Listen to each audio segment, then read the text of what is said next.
sejahtera dari Allah Bapa yang melampaui segala akal manusia, itulah yang memelihara hati dan pikiranmu di dalam Kristus Yesus Tuhan kita. Amin. Salam sejahtera bagi kita semuanya. Shalom. Firman Tuhan yang ditetapkan hari ini khotbah kita di 1 Agustus tertulis dalam Yesaya 58 ayat 9 sampai 14. Yesaya 58 ayat 9 sampai 14. Bapak Ibu dan Saudara, mari kita membaca secara responsorial. Saya mulai dari ayat 9. Pada waktu itulah engkau akan dimanggil dan Tuhan akan menjawab. Engkau akan berteriak minta tolong dan Dia akan berkata, ini aku. Apabila engkau tidak lagi menyalahkanku kepada sesamamu dan tidak lagi menunjuk-nunjuk orang dengan jari dan menfitnah. Ayat 10.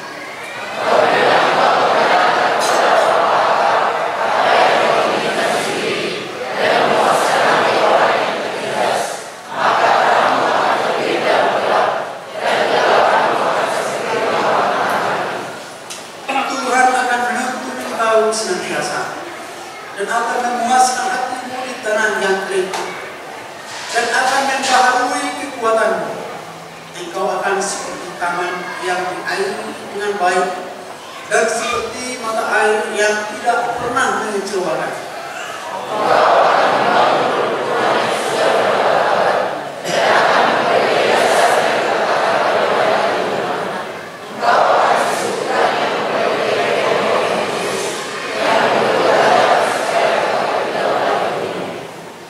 Menghormati hari Sabat.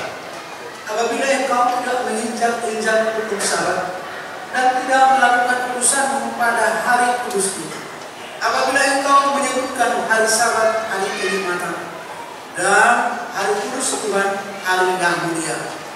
Apabila engkau menghormatinya dengan tidak menjalankan segala acaramu dan dengan tidak mengurus urusanmu atau berkata omong kosong.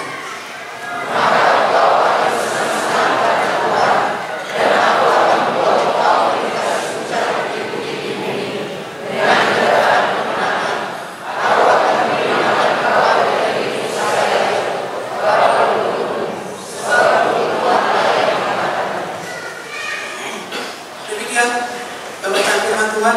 Bapak Ibu yang dikasihi Tuhan Yesus, apakah artinya ibadah? Ini selalu saya ingatkan, ibadah itu apa? Setiap minggu kita beribadah, di rumah juga kita beribadah. Ibadah adalah respons keselamatan yang diberikan oleh Tuhan. Bapak Ibu jangan lupa, adik-adik saya juga, remaja, muda-mudi jangan lupa, ibadah adalah respons keselamatan yang diberikan Tuhan kepada kita. Tuhan memberikan keselamatan kepada kita, menyelamatkan kita setiap hari. Dan Yesus sendiri menyelamatkan kita dari dosa-dosa kita.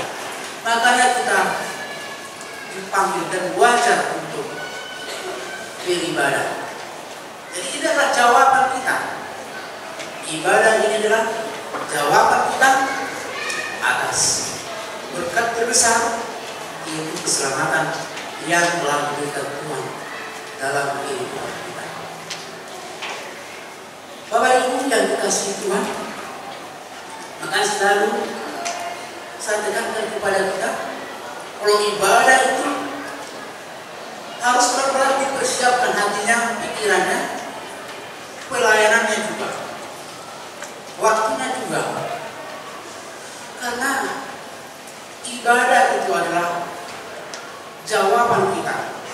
Dan ibadah itu adalah ibadah di bumi, maksudnya adalah bayang-bayang daripada ibadah di surga, di mana ada sukacita, antara kita. Bahkan sukacita nanti di surga dengan Tuhan. Bapak Ibu, kalau kita beribadah hari Minggu seperti ini, hari Minggu adalah bagi orang Kristen adalah perayaan sukacita atas keselamatan. Perayaan sukacita. Jadi kita bersukacita atas keselamatan. Kita rayakan itu sukacita setiap minggu. Kita rayakan kemenangan Kristus setiap minggu. Oleh karena itu Bapak Ibu, saya sebagai pendeta selalu memohon, meminta di mana ibadah ini harus ditata. Selalu katakan, ini bangku kosong di depan, isi, jangan berlomba ke belakang. Iya, ini lagi 4 kali saya bilang dari mimbar ini yang 4 kalinya. Siapa yang duluan datang, isi bangku ke depan. Kalau dia udah jam 7, isi saja bangku depan. Kalau ukur biar aja dia duduk di belakang, kenapa dia terlambat? Memang siapa terlupanya? Kalau di kelompok ukur kan, isi aja bangku depan ini udah kosong kan? Ini, jadi kursinya menangis dari sini, melihat saya. Sementara di belakang di situ ada tarik 5, tarik 8 ya kan? Saya bangku kosong tarik 8 ini 1, 8 ya, tarik 9 juga ada di belakang. Bisa kan? Yang kosong kecoki ini, sempit ini kosong. Iya. Padahal yang di atas juga jadi sekarang turun kan? Yang di kelas VIP di sini udah kosong. Kelas ekonomi di atas sempit-sempit kan? Ya sekali lagi yang di kelas ekonomi ya. Turun aja dari sini. Kalau dilihat kosong, turun aja. Iya. Ini tak ibadah. Bapak Ibu yang saya kasih. Nah, mari kita ciptakan ibadah ini. Kan itulah respon keselamatan. Terus perayaan sukacita kita atas keselamatan itu. Terus yang berikut, apa arti ibadahmu? Nah, itu latar belakangnya nas ini. Apa arti ibadahmu? Itu yang mau disoroti oleh Nabi Yesaya untuk kepada umat Tuhan pada waktu itu. Mereka beribadah 5 kali sehari. Mereka pergi ke masjid 5 kali sehari orang Yahudi. Tapi apa kata Yesaya di sini? Kamu tak benar. Kamu menjalankan syariat agama Yahudi. Misalnya dalam ayat sebelumnya ayat 6, 7, 8. Tapi hidupmu tidak benar. Kamu berpuasa, tapi puasamu tidak benar. Itu kata Yesaya ini. Puasa apa itu kata Yesaya? Puasa itu kehendaki Allah supaya engkau membuka belenggu-belenggu kelaliman dan melepaskan tali-tali yang supaya engkau memerdekakan orang yang peranjanya dan mematahkan setiap itu. Puasa kan di sini ayat sebelumnya latar belakangnya masih. Terus yang berikut, untuk apa kamu beribadah kepada saya? Ibadahmu itu sia-sia. Sementara kamu menunjuk-nunjuk orang lain. Itu tadi kan di sini. Kamu membebani orang lain, memberatkan orang lain, mengenakan hukum kepada sesama, dan kamu menunjuk-nunjuk dengan jarimu memfitnah orang lain. Jadi apa arti ibadah? Jadi sangat tajam sekali saya mengomentari, mengkritik sistem peribadatan pada waktu itu, peribadatan orang Yahudi. Bahkan Yesaya yang berani mengatakan, jangan ini lihat ini. Yesaya 29 ayat 13. Dan Tuhan telah berfirman. Yesaya 29 ayat 13. Dan Tuhan telah berfirman, oleh karena bangsa ini datang mendekat dengan mulutnya dan memuliakan aku dengan bibirnya, padahal hatinya menjauh daripadaku dan ibadahnya kepadaku hanyalah perintah manusia yang dihafalkan. Yesaya 29 ayat 13. Nah, itulah kondisi umat yang beribadah pada zaman Yesaya. Mereka beribadah, tetapi sesungguhnya mereka jauh dari Tuhan. Mereka kelihatan benar, tapi sesungguhnya mereka tidak benar di hadapan Tuhan. Bapak Ibu yang dikasihi Tuhan Yesus, berbahagialah ibadah. Ibadah yang sejati adalah apabila engkau senantiasa, ini di sini dikatakan, apabila engkau melakukan kehendak Tuhan yang telah menuntun engkau senantiasa memuaskan hati orang yang tertindas dari tangannya, apabila engkau membantu mengasihani orang lapar dalam arti orang susah di ayat 10. Terus ibadah yang sejati itu bagaimana kita hidup benar, berbuat baik di hadapan Tuhan. Banyak orang bercerita tentang Tuhan Yesus, sebenarnya padahal dia jauh dari Tuhan Yesus. Dia melayani setiap hari, setiap minggu, tapi hidupnya jauh daripada Tuhan. Nah itu sekarang dia menceritakan Yesus berjanji-janji, tapi dia jauh dari Tuhan. Nah makanya kita lihat di sini di pasal 58, judulnya pasal 58, ada kesalehan yang palsu. Sekarang ini adalah kesalehan yang palsu, kehidupan yang palsu. Ternyata HP kita keluar virus vaksin palsu kan? Nah, kesalehan palsu juga ada. Kelihatannya dia saleh, soleha ya kan? Saleh, alim, ulama, terus dia berdiam, persuni Nabi berdiam seperti terhadap, terus pakaian pelampok, tapi hanya sebuah kepalsuan. Bahkan dia juga pintar menghafal ayat-ayat Alkitab, tapi ini yang palsu saja. Makanya ada kesalahan. Itulah kehidupan orang Israel pada zaman itu. Makanya saya sangat vokal. Salah satu nabi yang sangat vokal adalah Yesaya. Dia dibenci oleh raja-raja pada waktu itu karena dia sangat vokal menyuarakan itu, menyuarakan pertobatan dan hidup baru. Bapak Ibu yang dikasihi Tuhan Yesus, saya katakan tadi bahwa hari ini itu adalah perayaan sukacita. Di sini kan Sabat. Di sini ada Sabat. Tadi di istilah Sabat. Jadi pemahaman Sabat, memang Sabat hari ke-7. Sabat. Minggu hari pertama, Sabat hari ke-7. Perjanjian lama kan? Tapi kenapa tidak jadi hari Minggu? Jadi hari Minggu karena Yesus bangkit hari Minggu. Makanya perayaan sukacita hari Minggu. Jumat Agung. Yesus mati, Jumat Agung pada hari Minggu.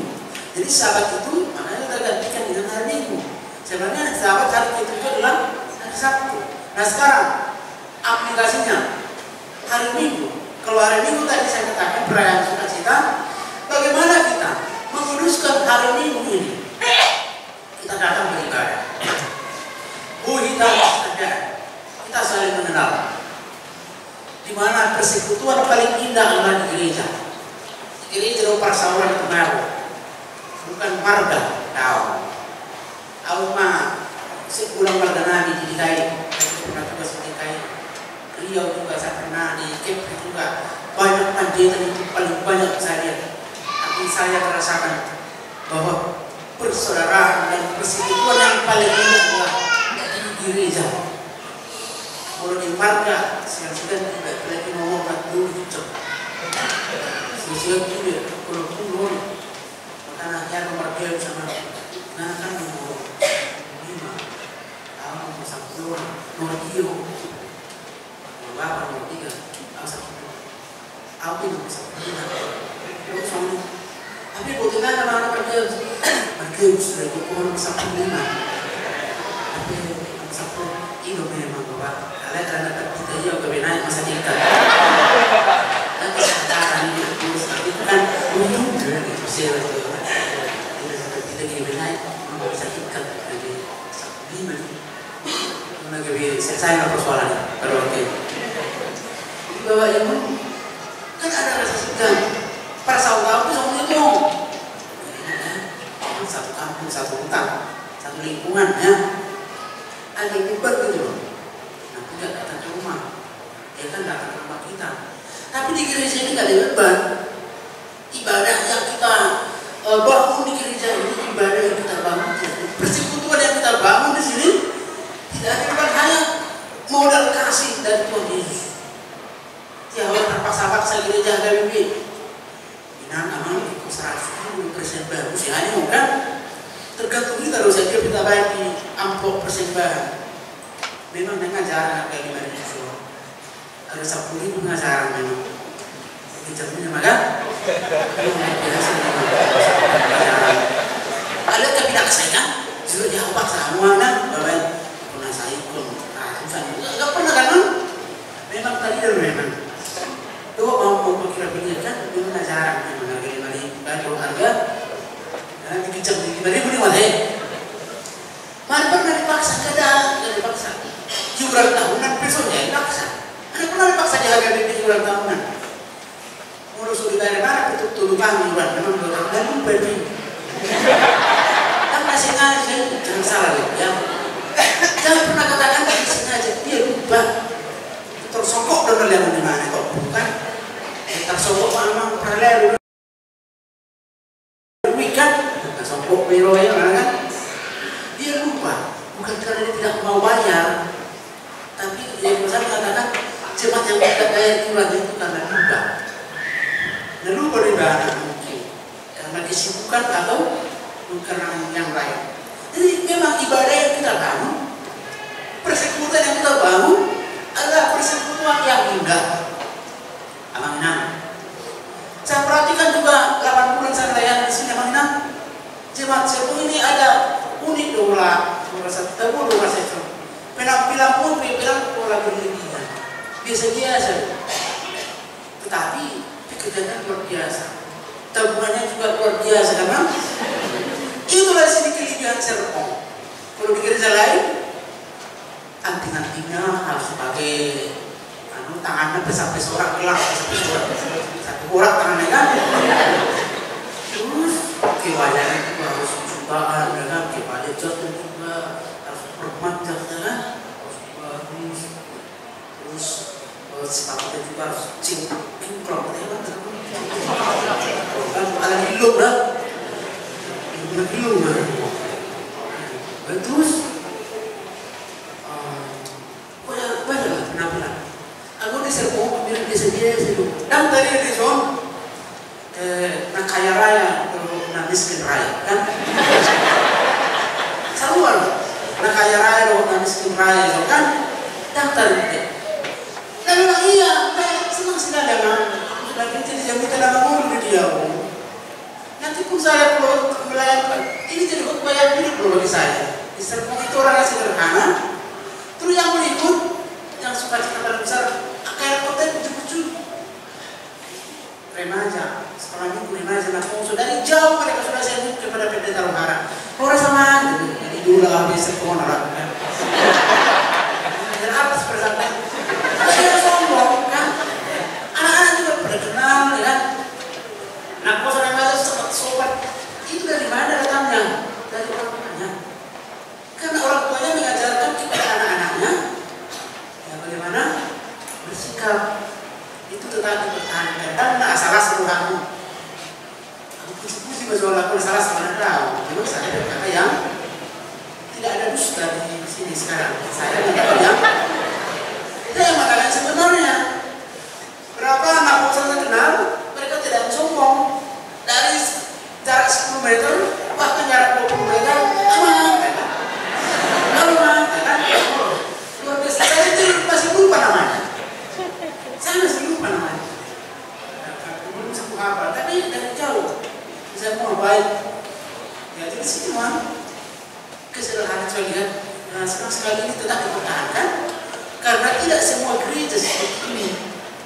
Tidak semua gereja seperti ini. Memang ini dengan keluarga sahabat, tapi memang karakternya manusianya, ya memang disyukuri. di gereja kita banyak orang berpendidikan, ya, banyak orang berpendidikan, ya, puji Tuhan, dan pengalaman juga. Nah, memang kelihatan. Jadi Bapak Ibu, ibadah yang sejati itu, ibadah yang sejati, makin tinggi pendidikannya, imannya juga makin tinggi, ya kan? Dan makin banyak hartanya, makin rendah hati kan, makin naik jabatannya, makin dekat dengan masyarakat. Anu tuh nggak pangkat lagi di semua. Kita tetap punya apa? Kita besok gimana? Oh, rasa sakit. Pakai sebenarnya ketua pi. Ada pula aku rasa sakit kan? Jadi semua. Mana yang malah? Tidak merasa bergaul, tidak biasa. Dan jadi tuh kenai lau, ada satu belum benar bukan? Asing. Bodoh lah terjadi di kalangan kita. Kita pegawai PNS biasa, rajin itu peradaban, asal kamu rajin, ke gereja aktif, ke kur aktif, juga ke PKK, bahkan kepala bagian, kepala rumah. Dan kalau apa? Kenapa belum datang? Ada meeting, apa? Kan? Pertemuan keluar kota, banyak kali alasannya. Terus, ya, kok nyanyi lagi? Itulah ibadah yang benar adalah ibadah yang benar, makin tinggi ilmunya, makin tinggi imannya. Ya, anakku sayang, kalau sempat tadi anak bilang, anak musuh kita baik, di sini semua, semangat ini dipertahankan. Makin tinggi ilmunya, makin tinggi imannya, makin naik pangkatnya, makin dekat dengan masyarakat, makin dekat dengan sesama, bukan makin jauh, makin bertambah hartanya, makin bertambah kebaikannya. Itulah ibadah yang sejati. Di sini pemimpin-pemimpin agama di dalam Alkitab, baik PL, PB, pemimpin agama, orang-orang beribadah tidak benar. Makanya Yesus pernah menyoroti tentang orang Samaria yang baik hati. Di sini kan terletak ada korban perampokan, dua setengah mati, dua hampir mati. Dia tergeletak di jalan. Korban itu tidak ada yang nolong. Lewat orang Yahudi, kasih itu lewat. Terus lewat lagi orang yang beragama, kasih lewat. Terakhir lewat imam-imam. Lihat kan, kasih lewat. Tapi lewat orang Samaria yang bukan Yahudi, yang bukan keturunan Abraham, yang tidak pernah belajar tentang Taurat, dia lewat. Tergeraklah hatinya oleh belas kasihan, sehingga dia menggendong korban itu, dinaikkan ke kuda, ke kereta, terus dibawa ke tabib, dibagi, dikasih pengganti kalau perlu untuk bisa. Nah itu, mari kita lihat sekarang itu Yesus sendiri loh, cerita Yesus. Di mana orang yang beribadah? Apakah mereka tadi atau orang Samaria? Orang Samaria tidak pernah belajar hukum Taurat. Nah demikian juga kita, kalau saya aplikasikan Patik Palimangu. Orang-orang Cina Patik Palimangu tidak pernah belajar Patik Palimangu.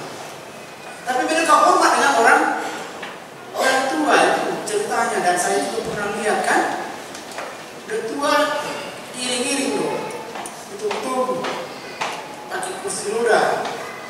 Jadi mereka hormat, tidak pernah belajar hukum Taurat. Tapi ada kita orang Batak yang Kristen, mungkin agak bibit, sudah tiap minggu mulai kecil Patik Palimangu, ikut pasangan sama-sama Taurat ke-5, hormati, tapi tidak menghormati orang tua. Tidak menghormati orang tua. Bisa lewat satu minggu tidak menelpon orang tua. Ya? Jadi ibadah macam apa nih? Mudah-mudi ya, yang di orang tuanya di kampung atau di Sumatera, atau kita juga. Atau pernah kita lewatkan satu minggu, nama telepon kita dulu orang tua. Nah di sini sekarang ibadah itu.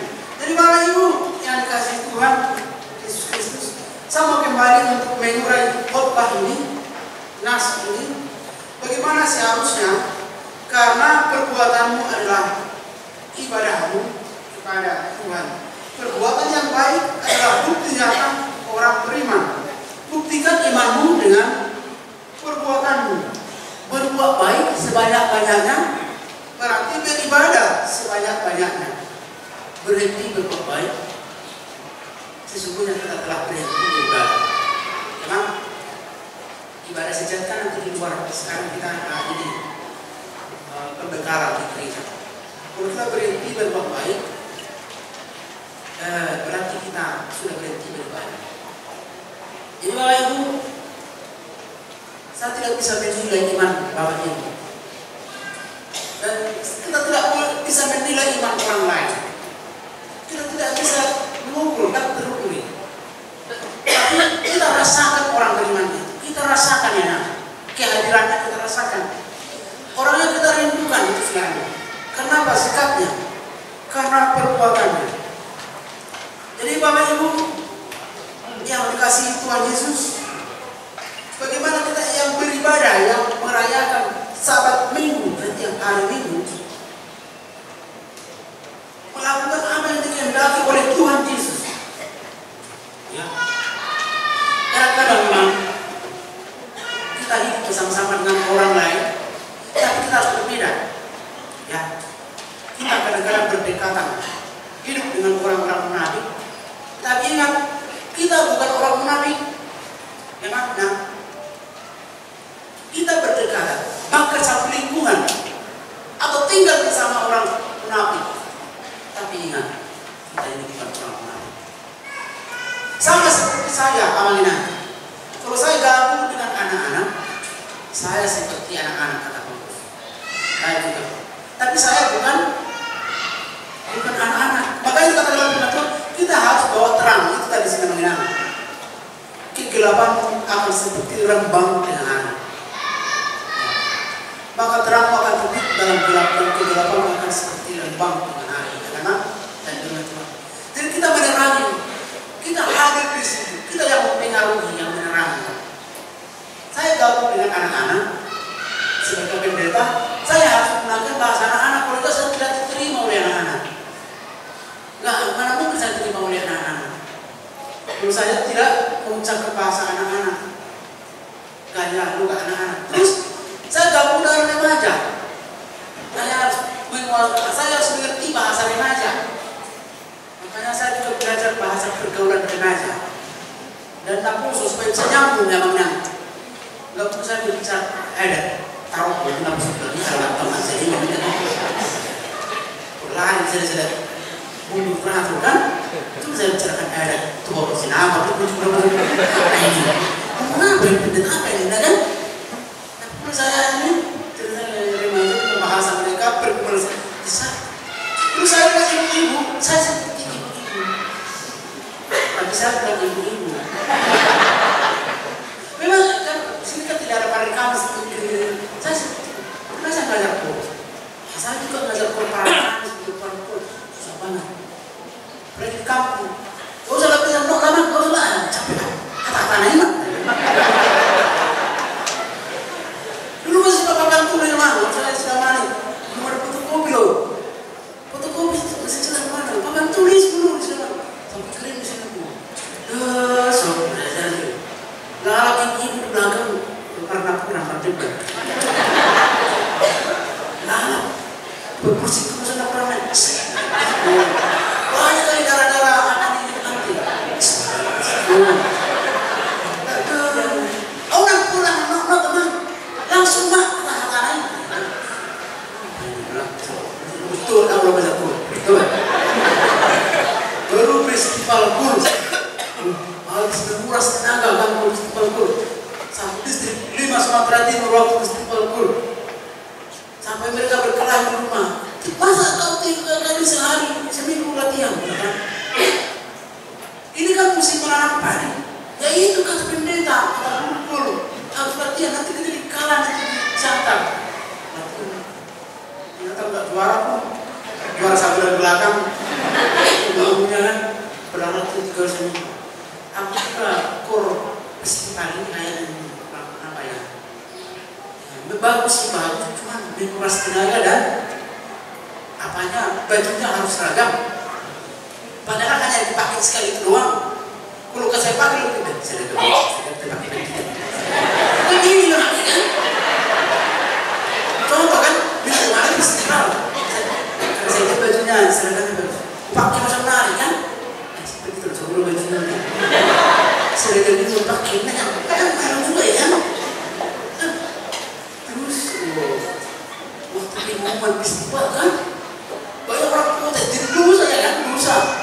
Seharusnya kita juara. Itu juri gak benar. Juri apa itu? Karena mereka marahin jurinya. Sekalinya banyak yang bersuara. Saya percaya. Apakah itu ibadah yang benar sekali? Tikus tuh, ini kan kemarin. Festival saya tidak bilang salah ya. Tapi bagaimana itu bisa membangun kan? Karena apakah itu memang dan berapa persen luas juara saya festival Koro. Nah tahun saya temuan Ina juara saya satu itu terkena serpongnya. Nah, apakah iman kamu perempuan sudah bertambah karena sudah juara satu tahun kemarin itu? Mudah-mudahan ya. Karena hanya dinas saja tambah. Sepatunya juga ya tambah dinas. Jadi Bapak Ibu pernah itu waktu Koro dulu. Ibu juga sudah tua harus didandani emangnya. Sudah tua karena ini ikut festival udah 60 berapa kalau bilang 3 didandani udah itu dulu ada sambung yang besar sebesar kudung lah kudung. Yang pernah di yang besar itu sambung namanya sambung. Itu pernah karena harus pakai itu katanya pakai. Pernah waktu festival di sini jatuh sendiri sampai berguling-guling sampai sama datang orang datang aja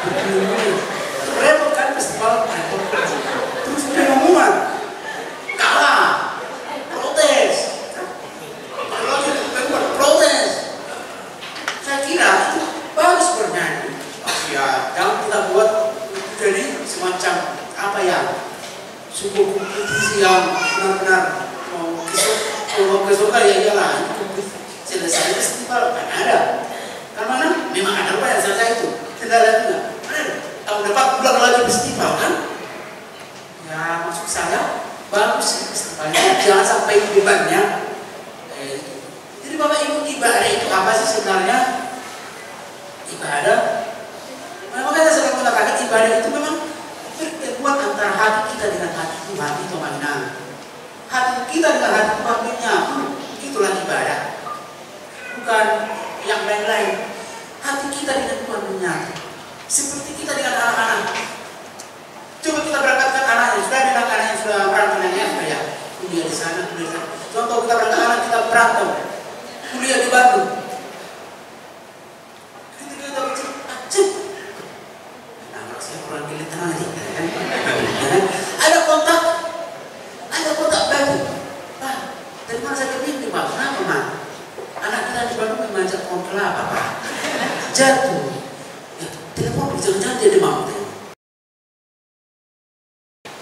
Pak dipikir demam patasan tadi dipikir ini gimana beda usia pohon kelapa ya kan macam nah itulah kontak Pak kontak batin antara kita dengan anak itu dia bikin kita anak Tuhan ada kontak batin antara kita dengan Tuhan tentu saja ketika kita berbuat salah seperti ada bisikan jangan ketika kita sudah salah kita ada bisikan kalau kita minta maaf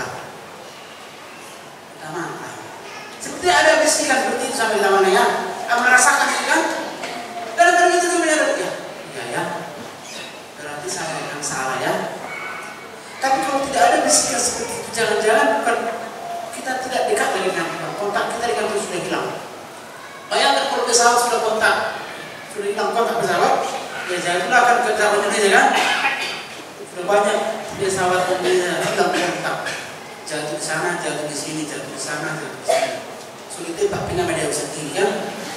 Hilang kontak. Bagaimana kita hilang kontak dengan Tuhan? Ya hilanglah. Berarti kita sudah ditelan oleh lautan kegelapan, sudah ditelan oleh iblis. Itulah ibadah pertemuan hati kita dengan Tuhan itu. Sehingga kita tidak pernah berani berbuat yang salah. Dan kita tidak pernah berani berpura-pura salah. Ketika kontak batin kita dengan Tuhan, kita tidak berani munafik, tidak berani berbohong, tidak berani menindas orang lain. Nah, Bapak Ibu yang dikasihi Tuhan Yesus, maka kita hidup beribadah sebagai anak-anak terang. Hidup karena perbuatan kita adalah ibadah yang sejati. Mari kita lakukan yang terbaik, berbuat sebanyak-banyaknya, sebaik-baiknya, berbuat sebaik-baiknya. Berapapun yang kita lakukan, yang kita persembahkan sebaik-baiknya, karena itulah ibadah yang sejati. Amin. Kita berdoa. Bapa dalam surga, terima kasih Tuhan, kami ucapkan kepadamu pada pagi hari ini, karena Tuhan mengingatkan kami supaya kami beribadah dengan benar, dengan perbuatan kami, sikap kami, tingkah laku kami. Janganlah kami Tuhan hidup berpura-pura, apalagi hidup munafik, sehingga kami seolah-olah hidup suci dan benar, padahal kami jauh dari Tuhan. Terima kasih Tuhan. Biarlah hidup kami selalu kami persembahkan buat Tuhan, dan kami tulus dan sungguh-sungguh beribadah kepada Tuhan, dan kami tulus berbuat baik, dan kami tidak akan pernah terpaksa untuk melakukan yang baik, karena Tuhan sendiri yang menggerakkan hati kami. Bapa di dalam surga, kami serahkan kepada Tuhan semua jemaat dan majelis, semua juga keluarga pendeta yang ada di tempat ini. Karena Tuhan berkati Tuhan, dan besok jemaatmu akan berangkat bekerja dalam aktivitas mereka sehari-hari. Kiranya Tuhan selalu menuntun perjalanannya, sehingga mereka selamat Tuhan di perjalanan. Dan Tuhan sendiri memberkati semua pekerjaan jemaat dan pahala, sehingga nama Tuhan semakin dimuliakan. Bapa di dalam surga, dan sebentar lagi jemaat akan pulang ke rumah masing-masing, karena Tuhan antar mereka dalam keadaan sehat. Inilah doa dan permohonan kami Tuhan, dalam nama Yesus Kristus, Juru Selamat kami yang hidup.